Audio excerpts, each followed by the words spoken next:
And for more discussion, we're joined now by Professor Pavlo-Robert Maγκocசி, the chair of Ukrainian Studies, University of Toronto, and board member of the Ukrainian Jewish Encounter. Honored to have you with us today. Glad to catch you while you're in country here in Israel, so thank you for joining.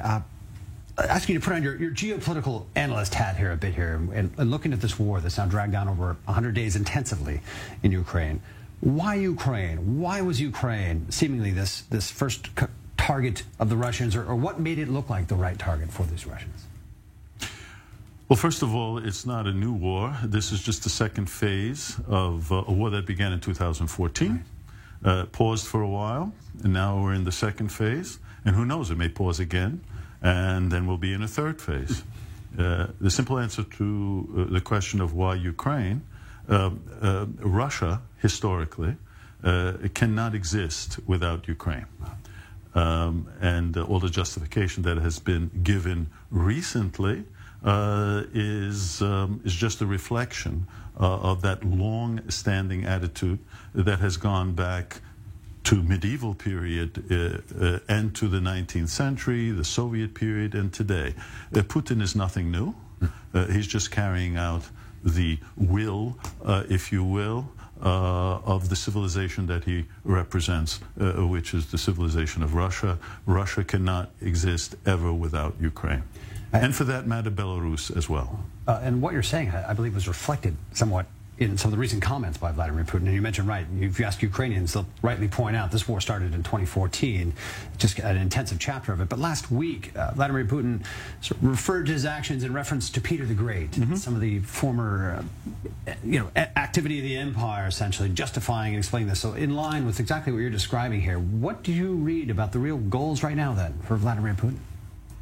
Well, the goals in comparing himself to Peter I, I would not say Peter the Great, and the goals are quite simply gradual territorial annexation of the entire country. Now, we know that initially there wasn't supposed to be any territorial annexation to begin with, and now we have territorial annexation. It's now only part of Ukraine. Next week or next month or next year, it's going to be a little bit more of Ukraine. We've already heard interviews with soldiers that it's not just eastern Ukraine and southern Ukraine, but central Ukraine, which is Kiev, etc. These people are Russians. From their perspective, they're Russians. They belong back into Russia. Small footnote one might want to make. He likes to compare himself to Peter I. Well, actually, Peter I failed in trying to obtain the territories that he is now trying to get. The person who got that territory was Catherine II. Of course, it's better to associate oneself with a male figure for Putin than it is for a female. But that's the actual historical fact. And if it is all about reacquiring the sort of territory of the empire, or the Soviet Union even, to be more recent, is Ukraine just the first step then along the way? What's next? Oh, I think one has to be, what's next? If it's after Ukraine, it's clearly the Baltic states. Now, this is Peter.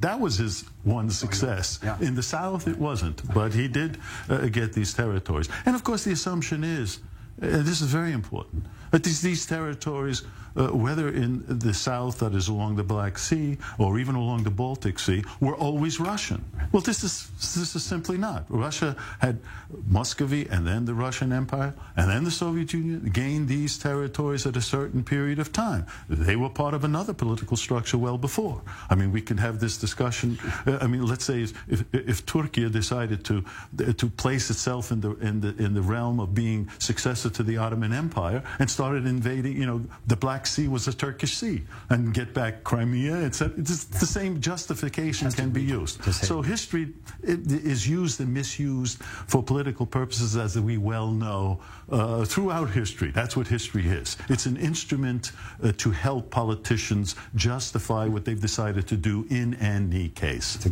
great way to frame it, especially in light of all the speeches coming from Vladimir Putin. I want to make sure to highlight this book that we brought in here, Jews and Ukrainians, a Millennium of Coexistence, here, that we have in the studio. One of your, I believe, most recent academic texts here coming in on the subject here, and given your broad scope, of the history of this region here. Something that stood out to me, and I believe anyone looking in here, this constant underlying theme being brought really by both sides, referring to World War II, referring to the Holocaust, the term of Nazis thrown around so much in this conflict here.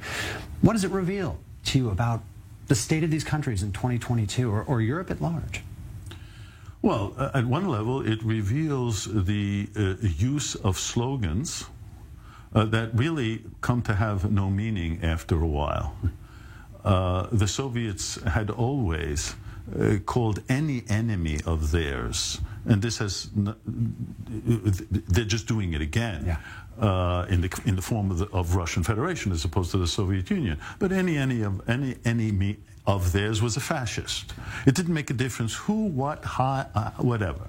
We know that Nazism, Hitler, the swastika, these are all dark. Very charged. Very charged. And so, of course, you throw these things around. And if you throw them around enough, and if you have control over the media, well, then they stick. And as you, excuse me, it appears to be the case. Yes, exactly. It's working, it appears. Of course.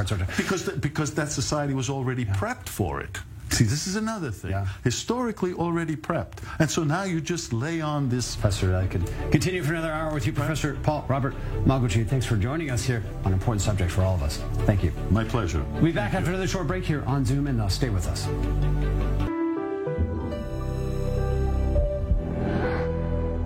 IT Center is an IT software and consulting company that develops and supplies communication and security solutions for the service provider industry.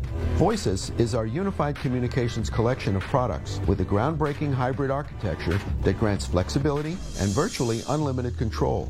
From standard maintenance and support to specialized consulting, our offer can be customized to serve any size of organization. Working with us brings efficiency to all your communications. Every day, everywhere, everything connected.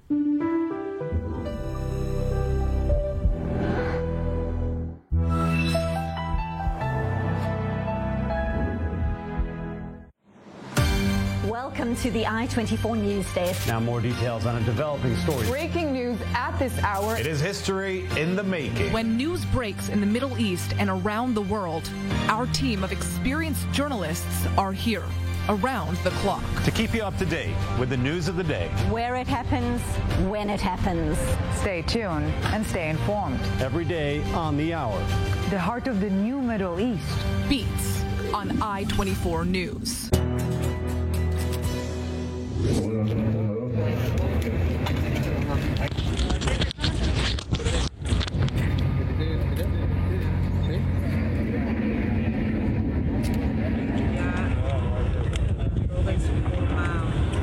Un precipitado blanco lechoso. Como droga. Es verdaderamente.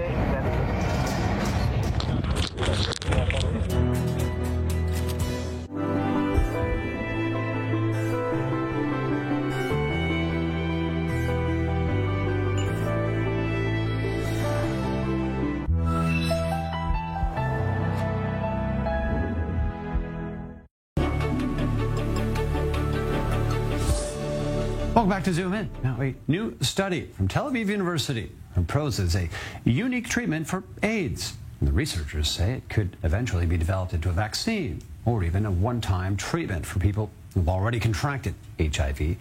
The study was led by Dr. Adi Barzel and a PhD student, Alessio Nechmar. Maybe I'm butchering that name. I'll get to it in collaboration, though, with the Saraski Medical Center at Ichilov Major Hospital in Tel Aviv. And we are joined now by Dr. Adi Barzel.